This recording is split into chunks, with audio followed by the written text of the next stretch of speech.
Hi friend, welcome to game of inning. भर भर के अपडेट है आज की इस वीडियो में। तो सबसे पहले शुरुआत कर लेते हैं अक्टूबर में होने वाले पेपर व्यू के बारे में, जो कि काफ़ी टाइम बाद WWE में होता दिखाई देगा, जिसका नाम फास्टलेन है। ये पेपर व्यू 7 अक्टूबर 2023 को होता हुआ दिखाई देगा और ये ऑफिशियल हो चुका है। नेक्स्ट बात कर लेते हैं मैंस और women's money in the bank contract के बारे में। काफ़ी टाइम से इस तरह के ही रूमर्स निकल कर आ रहे हैं कि इस साल men's money in the bank successful cash in होगा और इसके चांसेस समर स्लैम में ही कैश इन होने के हैं, अगर सब कुछ प्लान के मुताबिक चलता है तभी। और प्लान्स में कोई चेंज नहीं हुआ तो जो कुछ निकल कर आ रहा है वैसे ही होता हुआ दिखाई देगा।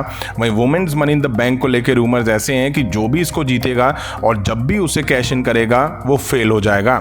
वजह साफ है, रिहा रिप्ले को WWE रेसलमेनिया 40 या उसके बाद तक चैंपियन बनाने के मूड में है और स्मैकडाउन में हो सकता है कि न्यू गोल्ड टाइटल जो कि वुमेन्स का इंट्रोड्यूस हुआ है, शार्लेट फ्लेयर अपने नाम कर लें और वो फिर हमें रेसलमेनिया 40 तक चैंपियन के तौर पर ही दिखाई देंगी। तो कहां से फिर कैश इन सक्सेस होगा। नेक्स्ट बात कर लेते हैं जेब कतरा वर्सेस कॉडी रूट्स के बारे में। ये मैच हमें मनी इन द बैंक में देखने को मिलने वाला है। इस मैच को लेकर रूमर्स ऐसे आ रहे हैं कि शायद जेब कतरा कॉडी रूट्स को मनी इन द बैंक में हराता हुआ दिख जाए।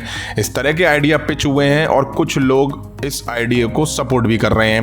अब पहले तो ये लोग कौन है, उनका नाम बताओ, मतलब ये हैं कौन, कहां से आए हैं। वहीं अब तक जेब कतरा ही कॉडी रूट्स को मार के भागता दिखाई दिया है, बट अभी तक कॉडी रूट्स के हत्थे जेब कतरा चढ़ा नहीं है। अब अगर जेब कतरा कॉडी रूट्स को मनी इन द बैंक में हराता भी है तो बिना मामी के पॉसिबल ये होगा नहीं, और वैसे भी मामी मनी इन द बैंक के लिए बुक नहीं है, शायद इसलिए ही ताकि वो जेब कतरे की साइड खड़ी दिखाई दे सकें और उसको सपोर्ट कर सकें और हर बार की तरह जजमेंट डे के मैच में जो होता है वही दिखाया जा सके। अब बात कर लेते हैं टैग टीम टाइटल्स के बारे में, जो कि केविन ओवेंस और सैमी ज़ैन होल्ड करे हुए दिखाई दे रहे हैं। कुछ टाइम पहले ही मैंने आपको बताया था कि WWE ब्रांड स्पेसिफिक टाइटल खत्म ही कर देगी, मतलब कि कोई भी टाइटल ब्रांड कलर और ब्रांड नाम से जुड़ा हुआ नहीं होगा।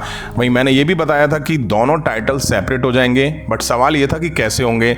तो रूमर्स ऐसे आ रहे हैं कि केविन ओवेंस एक सेट टैग टीम टाइटल का हैंड ओवर कर देंगे, मतलब कि छोड़ देंगे, और इसकी शुरुआत हो भी चुकी है। आप देख ही रहे होंगे कि केविन ओवेंस काफ़ी एंगर में दिखाए जा रहे हैं क्योंकि दोनों ब्रांड की टैग टीम्स उनके पीछे पड़ी हुई हैं टाइटल्स को लेकर के। इसी वजह से वो एक सेट टैग टीम टाइटल का छोड़ देंगे। अब कौन सा छोड़ेंगे ये तो खैर अभी नहीं पता है, बट छोड़ने के बाद जो टाइटल वैकेट होगा और उसके बाद जो चैंपियन बनेंगे वो आपको न्यू टाइटल डिजाइन के साथ देखने को मिलेंगे और उसके बाद केविन ओवेंस और सैमी ज़ैन वाले टाइटल की डिजाइन भी चेंज कर दी जाएगी। बताया जा रहा है कि समर स्लैम से पहले ही डिजाइन वगैरह सबको चेंज कर दी जाएंगी। वहीं मुझे लगता है कि केविन ओवेंस जब एक सेट टैग टीम टाइटल का हैंड ओवर करेंगे तो हो सकता है सैमी ज़ैन इसके खिलाफ हो और फिर इन दोनों के बीच यहीं से खटपट की शुरुआत हो जाए। अब बात कर लेते हैं लोगन पॉल के बारे में। रिसेंट के स्मैकडाउन के एपिसोड में लोगन का रिटर्न हुआ और रिटर्न से पहले ही मैंने बोल दिया था कि लोगन मनी इन द बैंक से पहले दिख ही इसलिए रहा है ताकि वो अपना मनी इन द बैंक में एंट्री अनाउंस कर सके, और वैसे ही हुआ। सीधे आके मैच में एंटर हो गया। अब जब तक लोगन पॉल इस मैच में नहीं था तब तक विनर फेवरेट LA नाइट बताए जा रहे थे, लेकिन अब लोगन के आने के बाद वो ही फेवरेट माना जा रहा है। वहीं रूमर्स ऐसे आ रहे हैं कि Logan Paul money in the bank जीत के सेथ रॉलिंस के खिलाफ कैश इन करके अपना रेसलमेनिया की हार का बदला लेंगे।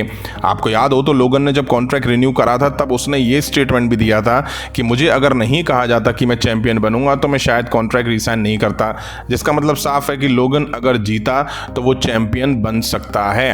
वहीं ट्रिपल एच ने टाइटल रिवील करते हुए ये भी कहा था कि ये लगातार डिफेंड करा जाएगा, कहीं भी और कभी भी डिफेंड करा जाएगा। अब सेथ रॉलिंस तो ऐसा करते हुए दिखाई दे भी रहे हैं। अब अगर लोगन चैंपियन बना जो कि पार्ट टाइमर है तो फिर ट्रिपल एच की कही हुई बात का होगा क्या। वहीं ये जो कहा जा रहा है ना कि रेसलमेनिया की हार का बदला लिया जाएगा, तो भाई फ्यूड ओवर हो चुकी है। ऐसे तो बहुत सारे सुपरस्टार हैं जिनकी हार हुई है, तो क्या वो सालों साल बदला ही लेते रहेंगे उन सुपरस्टार से जिसके खिलाफ वो हारे हैं।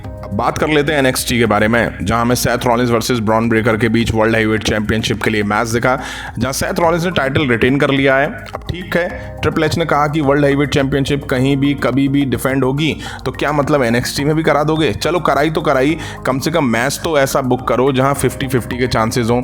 उठा के कुछ भी बुक कर देना, सही बताना किस किस को लगा होगा कि ब्रॉन ब्रेकर सेथ रॉलिंस को NXT में हरा के टाइटल जीत लेंगे।